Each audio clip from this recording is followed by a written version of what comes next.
թվականի սցենարը կարող է կրկնվել, այսքան ուժերով կրկին ընտրության գնալով եւ նույն, այսպես ասած, արդյունքը ճակերտավոր ունենալով։ Բոլոր պրոցեսներում լինում են եւ լավ իրավիճակներ եւ վատ իրավիճակներ։ Եթե ես մտավախություն չունենայի, այդքան լուրջ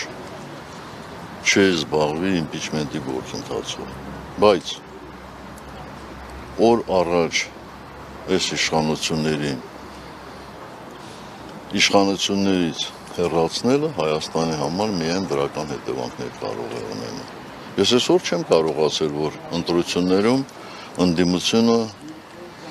անհաջողության է մատնվելու, բայց չեմ կարող ասել նաև, որ այս ընդդիմությունը լինելու է առանց բռնաճնշումների, առանց քաղաքական հակառակորդների մեկուսացնելու, առանց մուրճի, կներեք բառիս համար, առանց նրան շինելու։ Այնպես որ սա է իրավիճակը։ Պարոն նախագահ,